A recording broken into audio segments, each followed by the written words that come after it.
Good morning Telangana. Welcome to T News. నేను సాయి మాధవి. బులెటిన్ల ముందుగా headlines చూద్దాం. ఉదయం 10:30కు గ్రూప్ 1 ప్రిలిమ్స్ పరీక్ష. అరగంట ముందే గేట్స్ క్లోజ్. నిమిషం ఆలస్యమైన నో ఎంట్రీ. వాళ్ళ ఫిల్మ్ సిటీలో రామోజీరావు అంత్యక్రియలు.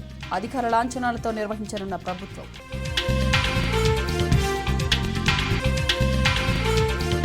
రెండో రోజు కొనసాగుతున్న చేప ప్రసాదం పంపిణీ. ఇతర రాష్ట్రాల నుంచి పెద్ద ఎత్తున తరలివచ్చిన ప్రజలు. ప్రధానిగా సాయంత్రం మోదీ ప్రమాణ స్వీకారం. గాంధీజీ, వాజ్పేయి వార్ మెమోరియల్ దగ్గర మోదీ నివాళులు. తెలంగాణలో పూర్తిగా విస్తరించిన నైరుతి రుతుపవనాలు. రాష్ట్రానికి 2 రోజులు భారీ వర్ష సూచన. ఇవాళ టీ20 వరల్డ్ కప్లో హై వోల్టేజ్ మ్యాచ్. న్యూయార్క్ వేదికగా తలపడనున్న భారత్, పాక్. ఇవాళ జరగబోయే గ్రూప్ 1 ప్రిలిమ్స్ పరీక్షకు తెలంగాణ పబ్లిక్ సర్వీస్ కమిషన్ అన్ని ఏర్పాట్లు పూర్తి చేసింది. 563 పోస్టుల కోసం 4.3 లక్షల మంది అభ్యర్థులు దరఖాస్తు చేసుకున్నారు. రాష్ట్ర వ్యాప్తంగా 897 పరీక్షా కేంద్రాల్లో ఉదయం 10:30కు మధ్యాహ్నం 1 గంట వరకు ఈ పరీక్షను నిర్వహించనున్నారు. నిమిషం ఆలస్యమైన పరీక్ష హాల్లోకి అనుమతించేది లేదని అధికారులు స్పష్టం చేశారు. పరీక్ష కేంద్రాల్లో ఉదయం 10 గంటలకే గేట్లు క్లోజ్ చేయనున్నారు. ఈసారి హాల్ టికెట్పై పాస్పోర్టు ఫోటో అతికించడం తప్పనిసరిగా టీఎస్పీఎస్సీ తెలిపింది. పరీక్షా కేంద్రాల వద్ద పోలీసులు 144 సెక్షన్ విధించారు. పరీక్షకు వెళ్లే అభ్యర్థుల కోసం ఆర్టీసీ ప్రత్యేక బస్సులను ఏర్పాటు చేసింది.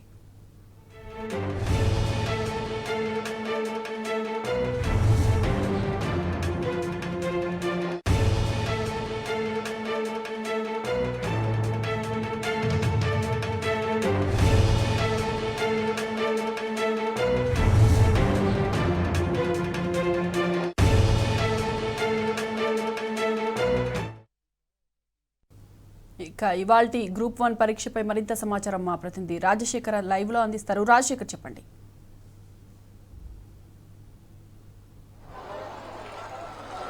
563 గ్రూప్ 1 పోస్టులకు సంబంధించి నేడు పరీక్ష నిర్వహిస్తున్నారు. ప్రస్తుతం నేను పరీక్షా కేంద్రం వద్ద ఉన్నాను. రాష్ట్ర వ్యాప్తంగా 897 పరీక్ష కేంద్రాల్లో పరీక్ష మరి కాసేపట్లో ప్రారంభం కాబోతా ఉంది. ఉదయం 10:30 గంటల నుంచి 1 గంట వరకు పరీక్ష జరగనుంది. దీనికి సంబంధించి టీజీపీఎస్సీ ఇప్పటికే ఏర్పాట్లు చేసింది. దాదాపు రాష్ట్రంలో 30 జిల్లాల్లో ఈ పరీక్షా కేంద్రాలన్నింటినీ కూడా ఏర్పాటు చేసిన పరిస్థితి ఉంది. 30 జిల్లాల్లో ఓఎంఆర్ షీట్ ద్వారా పరీక్ష రాసేందుకు ఏర్పాట్లు చేశారు. దానికి సంబంధించి ప్రస్తుతం మనం హైదరాబాద్ హ్యాబిట్స్ లో ఉన్న స్టాన్లీ కాలేజీలో ఉన్న సెంటర్ వద్ద ఉన్నాం. ఇక్కడ 9 గంటలకే అభ్యర్థుల్ని అలో చేయాలని చెప్పి టీజీపీఎస్సీ చెప్పిన నేపథ్యంలో వీళ్ళందరినీ కూడా అభ్యర్థులందరినీ కూడా ఎవరైతే గ్రూప్ 1 పరీక్ష రాసేందుకు వస్తున్నారో వాళ్ళంతా కూడా ఇప్పుడే లోపలికి అనుమతిస్తూ ఉన్నారు. హాల్ టికెట్ తో పాటు ఒరిజినల్ ఐడి ప్రూఫ్ ఉన్న వారిని మాత్రమే లోపలికి అనుమతిస్తున్నారు. ఫోటో సంబంధించి ఇప్పటికే ముందే టీజీపీఎస్సీ చెప్పింది. ఫోటో ఒక కలర్ ఫోటో తీసుకురావాలి. A4 సైజులో hall ticket xerox, colour xerox తీసుకురావాలని చెప్పారు. దీనికి సంబంధించి ఇప్పటికే చెప్పిన నేపథ్యంలో ప్రత్యేకంగా గతంలో అనుభవాల దృష్ట్యా ఇప్పటికే ఈ పరీక్ష గతంలో 2 సార్లు నిర్వహించారు. వివిధ కారణాలతో ఈ పరీక్ష రద్దు చేయబడింది. తిరిగి మళ్ళీ మరోసారి ఇప్పుడు పరీక్ష నిర్వహిస్తూ ఉన్నారు. రాష్ట్ర వ్యాప్తంగా 897 పరీక్ష కేంద్రాల్లో ఈ పరీక్ష జరుగుతుంది. చాలా పకడ్బందీగా నిర్వహిస్తున్నామని చెప్పి టీజీపీఎస్సీ చెప్తా ఉంది. ఎందుకంటే గత అనుభవాల దృష్ట్యా, గతంలో జరిగిన సంఘటనల దృష్ట్యా ఈసారి చాలా పకడ్బందీగా నిర్వహిస్తున్నామని చెప్తా ఉన్నారు. అభ్యర్థులకు సంబంధించి చాలా ఇన్స్ట్రక్షన్స్ అన్ని కూడా చాలా కీలకమైన ఇన్స్ట్రక్షన్స్ ఇచ్చారు.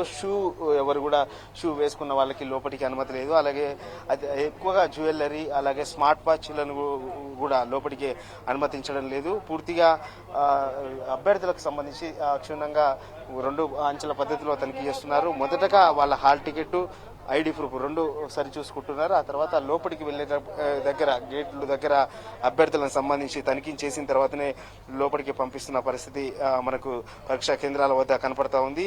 సో రాష్ట్ర వ్యాప్తంగా కూడా అన్ని పరీక్షా కేంద్రాల వద్ద దాదాపు ఇదే పరిస్థితి ఉందని టీజీపీఎస్సీ చెప్తా ఉంది. ఎప్పటికప్పుడు పరీక్ష నిర్వహణకు సంబంధించి ఎప్పటికప్పుడు టీజీపీఎస్సీ చైర్మన్ మహేందర్ రెడ్డి ఎప్పటికప్పుడు ఈ పరీక్షకు సంబంధించి మానిటరింగ్ కూడా చేస్తున్నారని చెప్పేసి చెప్తా ఉన్నారు. మొత్తం కూడా దాదాపు రాష్ట్ర వ్యాప్తంగా ఇవాళ ప్రశాంతమైన వాతావరణంలో పరీక్ష నిర్వహిస్తామని చెప్పేసి అధికారులు అయితే చెప్తా ఉన్నారు. అందుకు తగ్గ ఏర్పాట్లు కూడా చేశామని చెప్తా ఉన్నారు. దీనికి సంబంధించి ప్రత్యేకంగా సిట్టింగ్ స్కాట్ ఏర్పాటు చేయడం జరిగింది. 3 సెంటర్లకు కలిపి ఒక ఫ్లయింగ్ స్క్వాడ్ను కూడా ఇక్కడ ప్రత్యేకంగా ఏర్పాటు చేశారు. సో వాళ్ళు ఎప్పటికప్పుడు మానిటరింగ్ చేస్తూ తనిఖీ చేస్తారు. ఇంకా పరిధిలో సెంటర్ పరిధిలో 144 సెక్షన్ విధించారు. పరీక్ష ప్రిలిమినరీ పరీక్ష కాబట్టి హాల్ టికెట్లకు సంబంధించి OMR షీట్, ఆన్సర్ షీట్ విధానంలో నిర్వహిస్తారు. బయోమెట్రిక్ ద్వారా అటెండెన్స్ స్వీకరిస్తారు. ప్రతి కేంద్రానికి ఒక సిట్టింగ్ స్క్వాడ్, 3 నుంచి 5 కేంద్రాలు కలిపి ఒక ఫ్లయింగ్ స్క్వాడ్ ఏర్పాటు చేశారు. అభ్యర్థుల సౌకర్యార్థం ప్రత్యేక బస్సులు కూడా ఏర్పాటు చేసినట్టు అధికారులు చెప్తా ఉన్నారు. ముఖ్యంగా క్యాలిక్యులేటర్లు, ప్రేజర్లు, సెల్ ఫోన్లు ఇట్లాంటివి ఏవి కూడా గ్యాడ్జెట్స్ లోపలికి అనుమతించడం లేదు. సో రికార్డింగ్ సంబంధించిన ఏ వస్తువులు కూడా అనుమతించలేదు. ఏదైనా అభ్యర్థి మీద పరీక్షా కేంద్రంలో అనుమానం వస్తే వెంటనే తనిఖీ చేయాలని చెప్పేసి ఇప్పటికే అధికారులు ఆదేశాలు జారీ చేసిన నేపథ్యంలో గత అనుభవాల దృష్ట్యా ఈసారి చాలా పకడ్బందీగా పరీక్ష నిర్వహిస్తామని చెప్తా ఉన్నారు. అయితే 10:30 గంటలకు పరీక్ష ప్రారంభం కానుంది. ఇప్పుడు 9 గంటల నుంచి అభ్యర్థులందరినీ కూడా లోపలికి పంపిస్తున్నారు. 10 గంటల వరకు అభ్యర్థులందరూ కూడా లోపలికి చేరుకోవాలి. 10 గంటల 1 నిమిషం తర్వాత ఎవరు కూడా పరీక్ష కేంద్రానికి వచ్చినా వాళ్ళకి ఎలాంటి అనుమతించమని చెప్పేసి ఇప్పటికే TGPSC స్పష్టం చేసిన నేపథ్యంలో అభ్యర్థులు, ఉద్యోగార్థులందరూ కూడా ముందుగానే దాదాపు 9 గంటల వరకే ఇక్కడికి చేరుకున్నారు. ఒక్కొక్కరిగా లోపలికి వెళ్తున్నారు. సో వీరందరూ 10 గంటల నుంచి లోపలికి అనుమతి చేయరు కాబట్టి ముందుగానే చేరుకోవాల్సి ఉంటుంది. ముఖ్యంగా ఇప్పటికే సెంటర్ల విషయానికి వస్తే హైదరాబాద్ లో మేజర్ గా ప్రధానంగా HMDA పరిధిలోనే ఎక్కువ సెంటర్స్ ఏర్పాటు చేశారు. సో ఇప్పటికే అభ్యర్థులందరూ కూడా ఆయా సెంటర్లకు చేరుకుంటున్న పరిస్థితి కనపడతా ఉంది. సో మొత్తం మీద అయితే ప్రశాంతమైన వాతావరణంలో పరీక్ష నిర్వహిస్తామని చెప్పేసి అధికారులు అయితే చెప్తున్న పరిస్థితి అయితే మనకు కనపడతా ఉంది. అటు జిల్లాల్లో కూడా ముఖ్యంగా జిల్లా కలెక్టర్లు, జాయింట్ కలెక్టర్లు ఇన్ఛార్జిగా ఇచ్చారు ఈ పరీక్షలకు సంబంధించి. జాయింట్ కలెక్టర్లు ఎప్పటికప్పుడు పరీక్ష కేంద్రాల తనిఖీలకు వెళ్లడంతో పాటు మానిటరింగ్ జిల్లాలో వ్యాప్తంగా ఉన్న సెంటర్లలో ఎలా పరీక్ష జరుగుతుంది ఏంటి అనేది ఎప్పటికప్పుడు మానిటరింగ్ చేస్తూ అధికారులకు, ఉన్నత అధికారులకు సమాచారాన్ని అందించనున్నారు. సో మొత్తంగా అయితే ప్రశాంతమైన వాతావరణంలో పరీక్ష జరుగుతుందని చెప్పారు. గత అనుభవాల దృష్ట్యా ఈసారి అయితే పకడ్బందీగా పరీక్ష నిర్వహిస్తున్నామని చెప్పేసి Madhavi. Right Rajasekhar, thanks for the updates. Komaram Bheem Asifabad జిల్లాలో అగ్ని ప్రమాదం జరిగింది. బాబాపూర్ గ్రామంలో వంట గ్యాస్ లీకేజ్తో మంటలు చెలరేగాయి. దీంతో 2 ఇళ్లు పూర్తిగా దగ్ధమైంది. ఈ ప్రమాదంలో ఎలాంటి ప్రాణ నష్టం జరగలేదు. భారీగా ఆస్తి నష్టం జరిగినట్లు బాధితులు తెలిపారు. సంఘటన స్థలానికి ఫైర్ సిబ్బంది చేరుకుని మంటలను అదుపులోకి తెచ్చారు.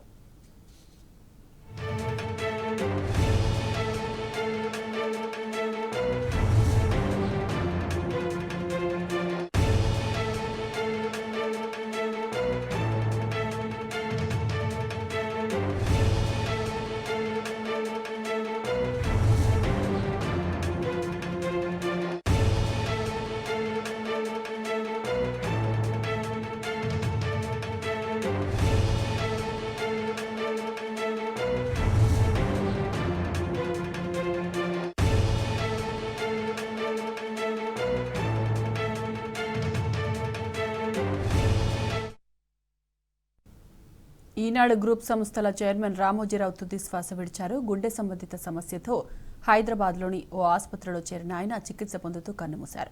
ఫిల్మ్ సిటీలోని నివాసంలో రామోజీ పార్థివ దేహానికి రాజకీయ, సినీ ప్రముఖులు నివాళులర్పించారు. ఇక తెలంగాణ ప్రభుత్వం అధికారిక లాంఛనాలతో ఫిల్మ్ సిటీలో రామోజీ అంత్యక్రియలు నిర్వహించనున్నారు.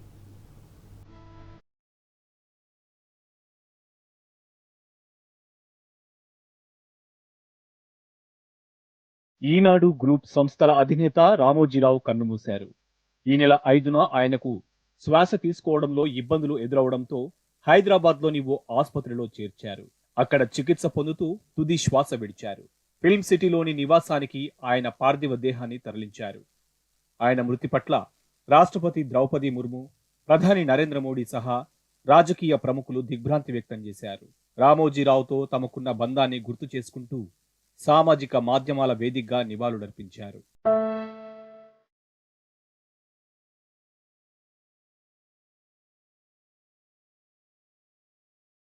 ఫిల్మ్ సిటీలోని నివాసంలో రామోజీ పార్థివ దేహానికి రాజకీయ, సినీ ప్రముఖులు నివాళి అర్పించారు. మాజీ ఉపరాష్ట్రపతి వెంకయ్య నాయుడు, టీడీపీ అధినేత చంద్రబాబు నాయుడు, జనసేన అధినేత Pawan Kalyan, BRS working president KTR, మాజీ మంత్రి హరీష్ రావు, మెగాస్టార్ చిరంజీవితో పాటు పలువురు రాజకీయ, సినీ ప్రముఖులు రామోజీ పార్థివ దేహం వద్ద శ్రద్ధాంజలి ఘటించారు. కుటుంబ సభ్యులను పరామర్శించి ధైర్యం చెప్పారు. మీడియా, సినీ రంగాలకు రామోజీరావు చేసిన సేవలను కొనియాడారు.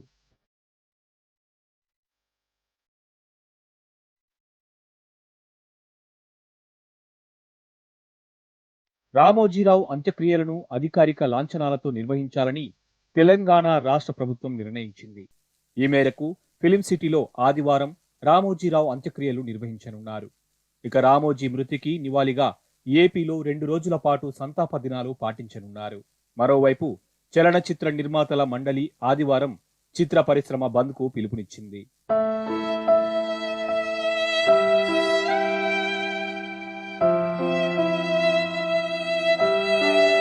1936 నవంబర్ 16న కృష్ణా జిల్లా పెదపారుపూడిలో చెరుకూరి వెంకట సుబ్బారావు, సుబ్బమ్మ దంపతులకు రామోజీరావు జన్మించారు. అక్కలు రాజ్యలక్ష్మి, రంగనాయకమ్మ తరువాత ఆయన జన్మించారు. కుటుంబ సభ్యులు రామోజీకి రామయ్య పేరు పెట్టారు. బడిలో ఉపాధ్యాయునికి తన పేరు రామోజీరావు అని చెప్పి తన పేరును తనే పెట్టుకున్నారు. ఇక రామోజీ మరణ వార్తతో ఆయన స్వగ్రామమైన పెదపారుపూడిలో విషాద ఛాయలు అలుముకున్నాయి.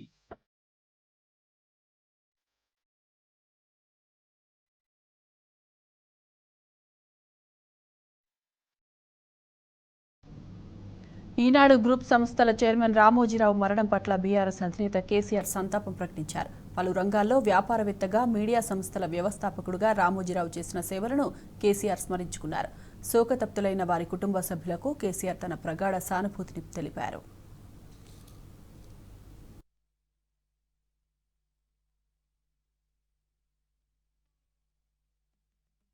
నాంపల్లి ఎగ్జిబిషన్ గ్రౌండ్లో 2వ రోజు చేపమందు పంపిణీ కొనసాగుతోంది. తెలంగాణ నుంచే కాకుండా ఇతర రాష్ట్రాల నుంచి సైతం వేలాది మంది ఆస్తమా బాధితులు వచ్చి బత్తిని సోదరులు ఇచ్చే చేపమందు తీసుకుంటున్నారు. ఇక్కడ చేపమందు అందని బాధితులకు తమ ఇంటి వద్ద మందు పంపిణీ చేస్తామని బత్తిని సోదరులు తెలిపారు.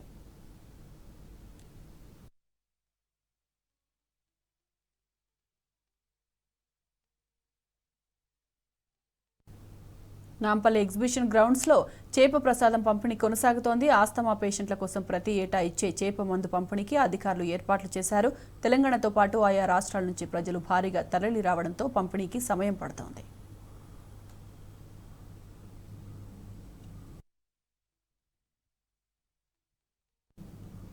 ఇక ఎగ్జిబిషన్ గ్రౌండ్లో చేప మందు పంపిణీపై మరింత సమాచారం మా ప్రతినిధి వంశీ లైవ్లో అందిస్తారు. వంశీ, చెప్పండి.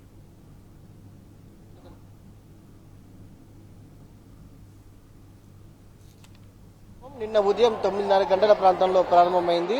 నిన్న ఉదయం నుంచి కూడా ఇప్పటి వరకు నిరంతరాయంగా కొనసాగుతూ ఉంది. 11 గంటల ప్రాంతంలో ఈ యొక్క కార్యక్రమం ముగియనున్నట్టు కూడా ఇప్పటికే బత్తిన సోదరులు చెప్పినటువంటి పరిస్థితి కూడా మనం చూస్తా ఉన్నాం. ప్రజెంట్ నాంపల్లి ఎగ్జిబిషన్ గ్రౌండ్ లో ఒకసారి మనము చూడొచ్చు. ఈ ఏర్పాట్లకు సంబంధించి కూడా ఇప్పటికే నిన్న ఉదయం నుంచి కూడా వేలాది సంఖ్యలో చేప ప్రసాదాన్ని స్వీకరించడానికి ప్రజలు ఎవరైతే ఆస్మా వ్యాధితో బాధపడేటటువంటి వారు ఎవరైతే ఉంటారో వారందరూ కూడా పెద్ద సంఖ్యలో ఎగ్జిబిషన్ గ్రౌండ్ కి చేరుకున్నటువంటి పరిస్థితి కూడా మనం చూస్తా ఉన్నాము. అధికారిక లెక్కల ప్రకారం చూస్తే మాత్రం కొర్రమీన్ చేప పిల్లలు దాదాపుగా 60,000 టోకెన్ల వరకు కూడా తాము ఇచ్చినట్టు కూడా ఇప్పటికే మత్స్యశాఖ చెప్పినటువంటి పరిస్థితి కూడా మనకు కనిపిస్తా ఉంది. తదుపరి ఈరోజు ఉదయం 11 గంటలతోటి ముగియనున్నటువంటి నేపథ్యంలో తదుపరి చేప ప్రసాదాన్ని స్వీకరించినటువంటి వారు ఎవరైతే ఉంటారో వారికి ఎక్కడ ఇవ్వబడుతుందనే అంశానికి సంబంధించి కావచ్చు, దాంతో పాటుగా ఏదైతే కార్తీ ప్రసాదానికి సంబంధించి కూడా దీనికి పక్షానికి సంబంధించి కూడా కొంతమంది తీసుకుంటా ఉంటారు. దానికి సంబంధించి కూడా తెలుసుకునే ప్రయత్నం చేద్దాం. ఇంతకీ వారి అంచనాల ప్రకారం ఎంతమంది వరకు వారు చేప మందుని ఇచ్చి ఉంటారనే అంశానికి సంబంధించి కూడా మనం తెలుసుకునే ప్రయత్నం చేద్దాం. మనతో పాటు బత్తిన కుటుంబ సభ్యులు మనతో పాటు ఉన్నారు, వారితో మాట్లాడించే ప్రయత్నం చేద్దాం. చెప్పండి, నిన్నటి నుంచి ఇప్పటి వరకు ఎంతమంది వరకు వచ్చి ఉంటారని చెప్పి మీ అంచనా?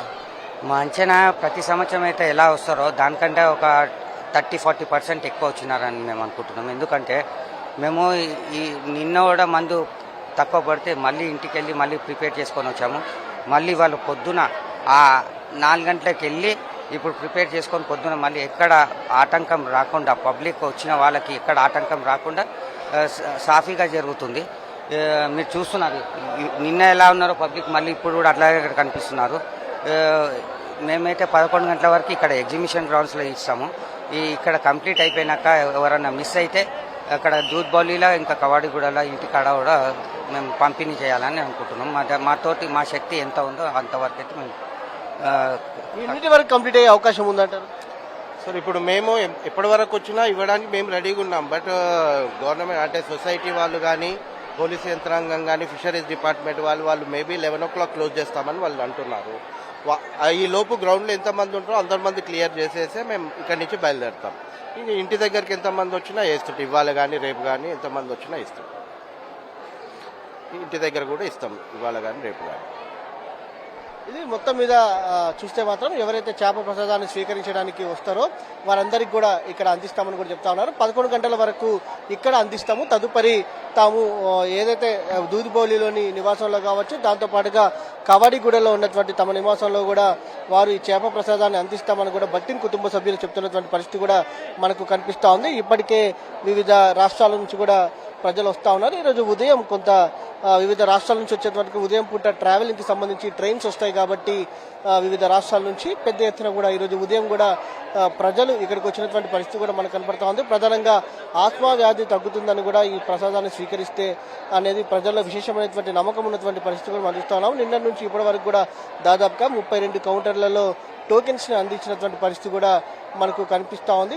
కాసేపట్లో అంటే 11 గంటల ప్రాంతంలో ఈ చేప ప్రసాద కార్యక్రమం ముగియనున్నట్టు కూడా ఇప్పటికే బట్టిన కుటుంబ సభ్యులు చెప్పినటువంటి పరిస్థితి కూడా మనం చూస్తూ ఉన్నాము. ఎవరైతే చేప ప్రసాదాన్ని స్వీకరించినటువంటి వారు ఎవరైతే ఉంటారో వారికి దూద్ బౌలి కావచ్చు, కవాడిగూడలోని వారి నివాసంలో తాము చేప ప్రసాదాన్ని అందిస్తామని కూడా చెప్తా ఉన్నారు. నిన్న రాత్రి నుంచి జనం కూడా పెరగడంతో కూడా కొంత ప్రసాదం అయిపోతే ఇంటికి వెళ్లి మళ్ళీ తయారు చేసి తీసుకొచ్చామని కూడా బట్టిన కుటుంబ సభ్యులు చెప్పినటువంటి పరిస్థితి మనం చూస్తా ఉన్నాం. అటు అధికార వర్గాల అంచనాల ప్రకారం చూస్తే మాత్రం 60,000 చేప పిల్లలకు సంబంధించినటువంటి టోకెన్స్ ఇవ్వడం జరిగిందని కూడా వారు చెప్తా ఉన్నారు. Right Vamshi, thank you. Congress పార్టీలో పదవుల కోసం తీవ్రమైన పోటీ నెలకొంది. కొందరు పీసీసీ చీఫ్ పీఠం ఎక్కాలని చూస్తుంటే మరికొందరు మంత్రివర్గ విస్తరణలో చోటు కోసం ప్రయత్నిస్తున్నారు. ఎవరి సామాజిక లెక్కలు వారు, ఎవరి ప్రయత్నాలు వారు ముమ్మరంగా చేస్తున్నారు. సన్నిహితులకే అధ్యక్ష పదవి కట్టబెట్టాలన్న సీఎం రేవంత్ రెడ్డి ప్రయత్నాన్ని తిప్పికొట్టేందుకు సీనియర్లు వ్యూహాత్మకంగా పావులు కదుపుతున్నట్లు తెలుస్తోంది.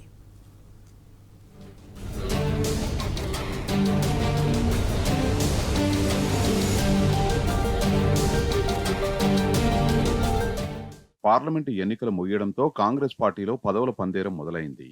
హస్తం పార్టీ నేతల దృష్టి పార్టీ పదవులపై పడింది. ప్రస్తుతం రేవంత్ రెడ్డి ముఖ్యమంత్రిగా పీసీసీ చీఫ్ గాను వ్యవహరిస్తున్నారు. ఇకపై రేవంత్ దృష్టి అంతా ఎక్కువగా పరిపాలనపై పెట్టాల్సి ఉండడం, జోడు పదవుల వల్ల అది కష్టం కనుక పార్టీ చీఫ్ గా మరొకరిని నియమించడం హస్తం పార్టీలో అనివార్యంగా మారింది. అధికారంలో ఉన్న పార్టీ చీఫ్ పదవి కీలకం కావడంతో తీవ్రమైన పోటీ నెలకొంది. ముఖ్యమంత్రి ఓసీ కావడం, డిప్యూటీ సీఎం ఎస్సీ సామాజిక వర్గానికి చెందినవారు కావడంతో పీసీసీ అధ్యక్షుడిగా బీసీ సామాజిక వర్గానికి ఛాన్స్ దక్కే అవకాశం ఉందని ఆ పార్టీ నేతలు అంటున్నారు. పార్టీ చీఫ్ పదవిని చేజిక్కించుకునేందుకు ఎవరి ప్రయత్నాలు వారు చేస్తున్నారు.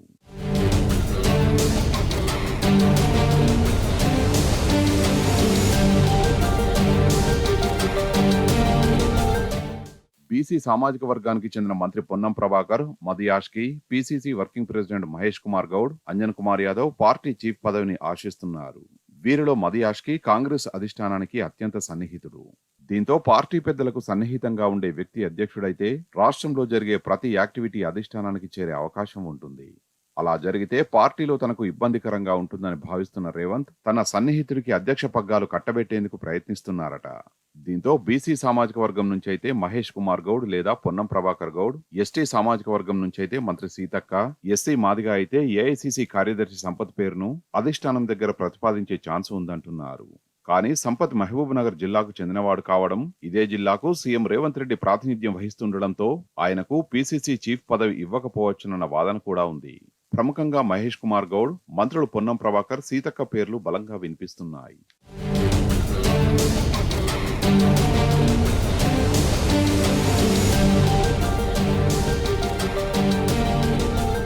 పీసీసీ చీఫ్ నియామకం మంత్రివర్గ విస్తరణతో ముడిపడి ఉందంటున్నాయి పార్టీ వర్గాలు.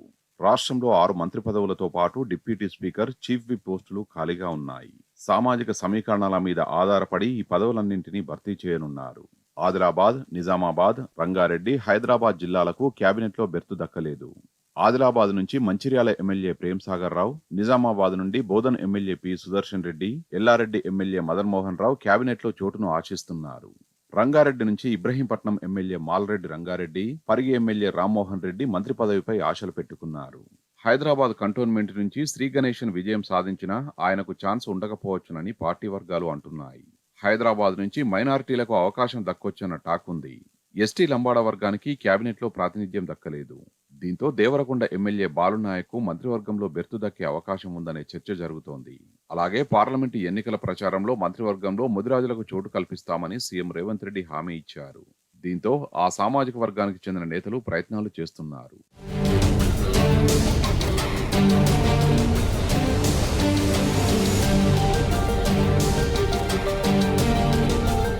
భువనగిరి పార్లమెంటు సీటు గెలిపిస్తే కేబినెట్లో చోటు కల్పిస్తామని సీఎం రేవంత్ హామీ ఇచ్చాడని మునుగోడు ఎమ్మెల్యే కోమటిరెడ్డి రాజగోపాల్ రెడ్డి బాహాటంగానే చెప్పుకుంటున్నాడు. ఎంపీగా చామల కిరణ్ గెలవడంతో మంత్రివర్గ విస్తరణలో చోటు దక్కడం ఖాయమన్న ధీమాలో రాజగోపాల్ రెడ్డి ఉన్నాడని సన్నిహితులు చెబుతున్నారు. కానీ ఇప్పటికే కోమటిరెడ్డి వెంకటరెడ్డి మంత్రిగా ఉన్నారు. కేబినెట్లో అన్న ఉండగా తమ్మునికి చోటు దక్కుతుందా అన్న చర్చ కూడా జరుగుతోంది. అటు బీఆర్ఎస్ నుంచి వెళ్లిన స్టేషన్ గన్పూర్ ఎమ్మెల్యే కడియం శ్రీహరి సైతం తనకు మంత్రి పదవి హామీ ఇచ్చారని తన సన్నిహితులకు చెప్పుకుంటున్నాడు. ఎమ్మెల్యే దానం నాగేందర్ కూడా మినిస్టర్ పదవిపై గంపెడాశలు పెట్టుకున్నాడు.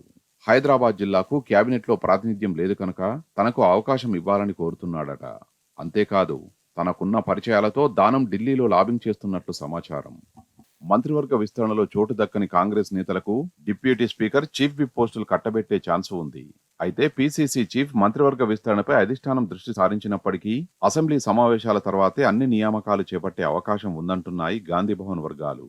కానీ సీఎం రేవంత్ రెడ్డి తన సన్నిహితుడనే పీసీసీ చీఫ్ చేయాలని చేస్తున్న ప్రయత్నం సీనియర్లకు రుచించడం లేదు. ముఖ్యమంత్రికి కౌంటర్గా పార్టీ అధ్యక్షుడు ఉంటేనే ఆయన స్పీడ్కు బ్రేకులు వేయొచ్చని కాంగ్రెస్ సీనియర్లు భావిస్తున్నారు. వారు సైతం వ్యూహాత్మకంగానే పావులు కదుపుతున్నారని తెలుస్తోంది.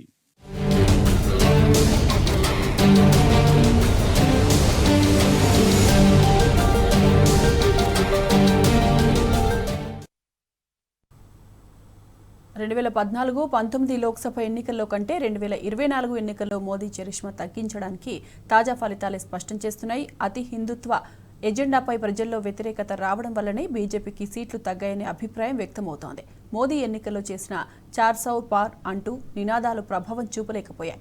నిత్యావసరాల ధరలు, ద్రవ్యోల్బణం, నిరుద్యోగం, ఉపాధి లేమి సమస్యల పరిష్కారానికి కృషి చేయకపోవడం కూడా ఎన్నికల ఫలితాలపై ప్రభావం చూపాయని స్పష్టమవుతోంది.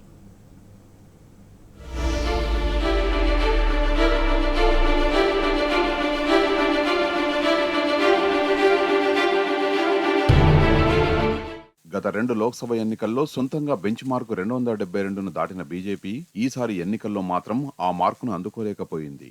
2014 ఎన్నికల్లో 282 సీట్లు, 2019 ఎన్నికల్లో 303 సీట్లు గెలుచుకోగా 2024 ఎన్నికల్లో మాత్రం 240 సీట్లకే పరిమితమైంది. గత ఎన్నికలతో పోల్చితే ఈ ఎన్నికల్లో 53 సీట్లను కోల్పోయింది. లోక్సభ ఎన్నికలు ప్రారంభమయ్యాక బీజేపీకి 400 సీట్లు టార్గెట్ అంటూ ప్రచారం చేసిన ఆ పార్టీ నేతలు కనీసం 250 మార్కును కూడా అందుకోకపోవడంపై రాజకీయ పండితులు అనేక విశ్లేషణలు చేస్తున్నారు. వాటిని ఒకసారి పరిశీలిస్తే మోదీ కరిష్మా, అతి హిందుత్వ ఎజెండా, సూపర్ మెజారిటీ తదితర కారణాలు ఉన్నాయని పేర్కొంటున్నారు.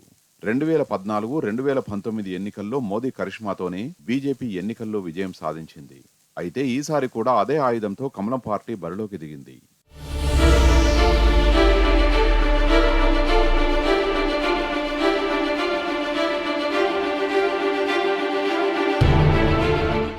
ఎంత మోదీ కరిష్మా ఉన్నా అభ్యర్థులు, పార్టీ నిర్ణయాలు సరిగా లేకపోతే పరిస్థితులు అనుకూలించవని ఈ ఎన్నికలు రుజువు చేశాయని విశ్లేషిస్తున్నారు. ఇక అయోధ్య రామమందిరం తమను గెలిపిస్తుందని బీజేపీ నేతలు భావించారు. దేశమంతా వేవ్ ఉంటుందని చెప్పుకున్నారు. హిందుత్వ ఎజెండా తమకు సీట్లు తెచ్చిపెడుతుందని ఆశించారు. కానీ తీరా ఫలితాలు చూస్తే హిందుత్వ ఎజెండా పనిచేయలేదని స్పష్టమవుతుందని రాజకీయ పండితులు పేర్కొంటున్నారు. కొన్ని చోట్ల ఓట్లను రాల్చినా అతి హిందుత్వ ఎజెండాపై ప్రజలు పెదవి విరిచారని చెప్తున్నారు. అభివృద్ధి, సంక్షేమాన్ని విడిచి హిందుత్వ ఎజెండాతోనే గెలుస్తామంటే కష్టమేనని ఈ ఫలితాలు చెప్తున్నాయని అంటున్నారు.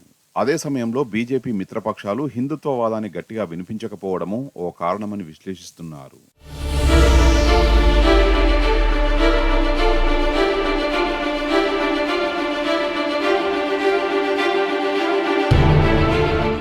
బీజేపీకి సొంతంగా 400 మెజారిటీ వస్తుందని ఆ పార్టీ నేతలు ప్రచారంలో వ్యాఖ్యలు చేశారు. ఎక్కడికి వెళ్లినా 400 పార్ అంటూ నినాదాలు చేశారు. ఈ నినాదం కొన్ని వర్గాల్లో భయాందోళనలు కలిగించిందని విశ్లేషకులు అభిప్రాయపడుతున్నారు. మోదీ, అమిత్ షా తిరుగులేని శక్తులుగా ఎదిగితే వారు చేసిందే శాసనం అవుతుందన్న భయం ప్రారంభమైందన్న వాదనలు వినిపిస్తున్నాయి. రాజ్యాంగాన్ని మార్చేస్తారు, ప్రజాస్వామ్యం ప్రమాదంలో పడుతుంది లాంటి ప్రతిపక్షాల ప్రచారాస్త్రాలు దళితులు, మైనారిటీ వర్గాల్లో ఆందోళనలు కలిగించాయని, దాంతో బీజేపీ వారి ఓట్లను దూరం చేసుకున్నదని రాజకీయ పండితులు అంటున్నారు. ఇక నిత్యావసరాల ధరలు, ద్రవ్యోల్బణం, నిరుద్యోగం, ఉపాధి లేమి సమస్యల పరిష్కారానికి కృషి చేయకుండా నిత్యం హిందుత్వ ఎజెండానే ముందుకు తీసుకురావడం ఓ వర్గం ఓటర్లలో అసంతృప్తిని పెంచిందని, దాని పర్యవసానమే ఈ ఎన్నికల్లో కనిపించిందని పేర్కొంటున్నారు.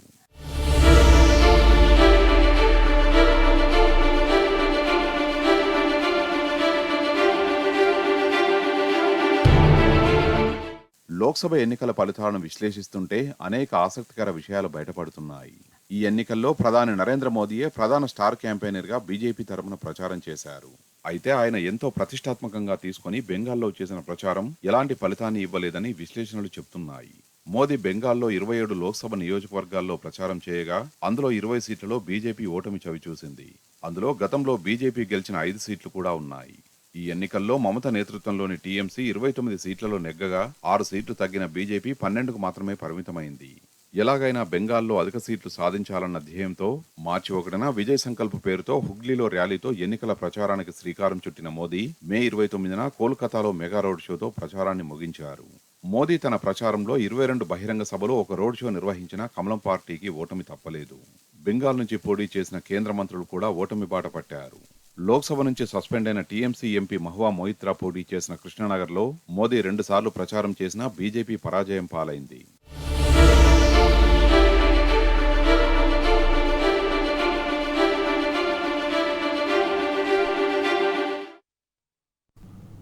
భారత ప్రధానిగా మోదీ వరుసగా మూడోసారి బాధ్యతలు చేపట్టేందుకు అంతా సిద్ధమైంది. ప్రభుత్వ ఏర్పాటుకు రాష్ట్రపతి ఆహ్వానంతో ఆదివారం మోదీ ప్రమాణ స్వీకారం చేయనున్నారు. రాత్రి 7:15 మోదీతో పాటు పలువురు కేంద్ర మంత్రుల చేత ప్రమాణ స్వీకారం చేయించనున్నారు ప్రెసిడెంట్ ముర్ము. ఈ కార్యక్రమానికి కూటమి నేతలు, ప్రతిపక్ష సభ్యులు సహా పలువురు విదేశీ అధినేతలు హాజరు కానున్నారు. ఈ నేపథ్యంలో ఢిల్లీని నో ఫ్లయింగ్ జోన్గా ప్రకటించారు పోలీసులు. 2 రోజుల పాటు ఆంక్షలు అమల్లో ఉంటాయన్నారు. డ్రోన్, పారాగ్లైడింగ్, పారాజంపింగ్, రిమోట్ ఆపరేటర్లపై నిషేధం విధించారు.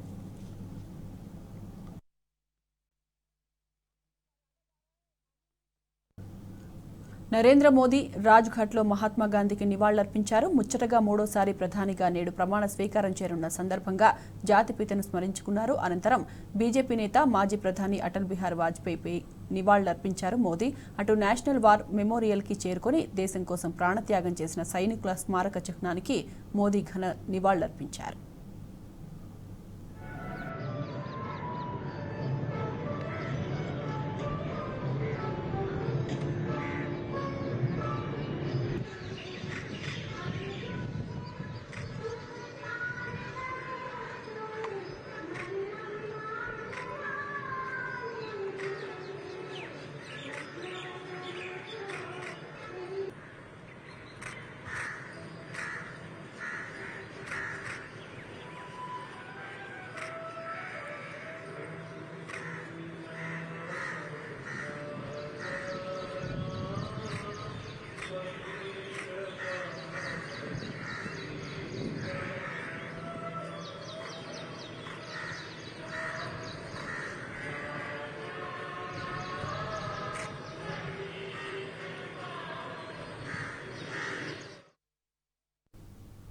భారత ప్రధానిగా మూడోసారి బాధ్యతలు స్వీకరించనున్న మోదీ ప్రమాణ స్వీకార మహోత్సవానికి బీఆర్ఎస్ అధినేత కేసీఆర్కు ఆహ్వానం అందింది.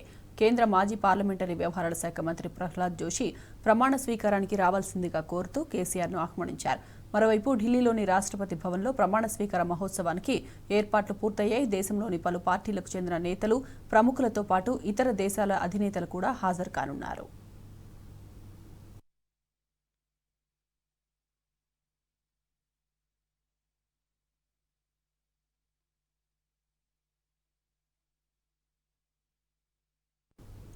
నరేంద్ర మోదీ ఆదివారం రాత్రి 7:15 మూడోసారి దేశ ప్రధానిగా ప్రమాణ స్వీకారం చేయబోతున్నారు. ఈ కార్యక్రమానికి అతిరథ మహారథులు హాజరవబోతున్నారు. ప్రమాణ స్వీకారోత్సవం కోసం బంగ్లాదేశ్ ప్రధాని షేక్ హసీనా ఢిల్లీకి చేరుకుంది.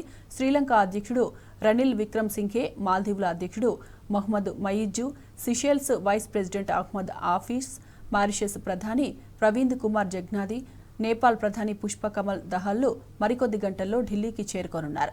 మోదీ ప్రమాణ స్వీకారం నేపథ్యంలో ఢిల్లీని నో ఫ్లై జోన్గా ప్రకటించారు. డ్రోన్లు, పారాగ్లైడర్లు, ఎయిర్ బెలూన్స్ లాంటివి ఎగురవేయకుండా నిషేధం విధించారు పోలీసులు.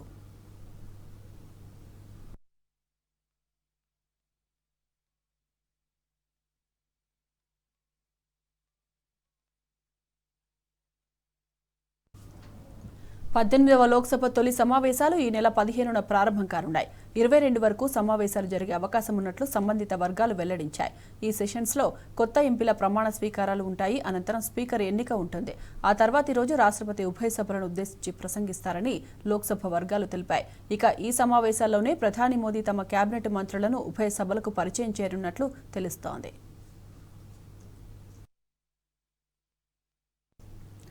కాంగ్రెస్ పార్లమెంటరీ పార్టీ చైర్పర్సన్గా కాంగ్రెస్ మాజీ చైర్మన్ సోనియా గాంధీ ఏకగ్రీవంగా ఎన్నికయ్యారు. కాంగ్రెస్ పార్టీ జాతీయ అధ్యక్షుడు మల్లికార్జున ఖర్గే సోనియా గాంధీ పేరును ప్రతిపాదించగా గౌరవ్ గొగోయ్, తారిక్ అన్వర్, కె సుధాకరన్ వంటి సీనియర్ నేతలు ఈ ప్రతిపాదనకు మద్దతు తెలిపారు. బీజేపీ మనల్ని నాశనం చేయాలని తీవ్రంగా ప్రయత్నించిన ఎలక్షన్స్లో కాంగ్రెస్ అద్భుతంగా పోరాడిందని ఎన్నికైన అనంతరం సోనియా గాంధీ తెలిపారు.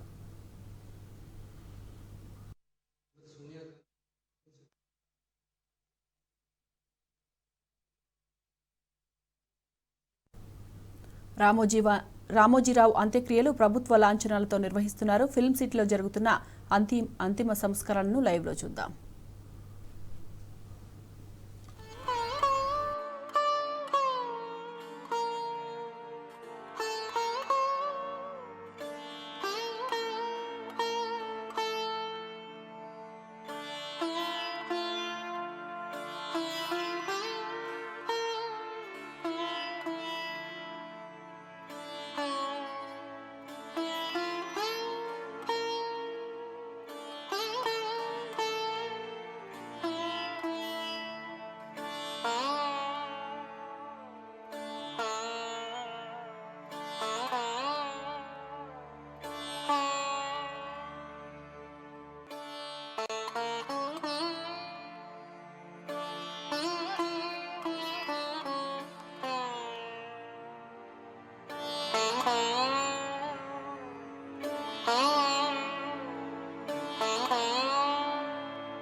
1 2 3 4 5 6 7 8 9.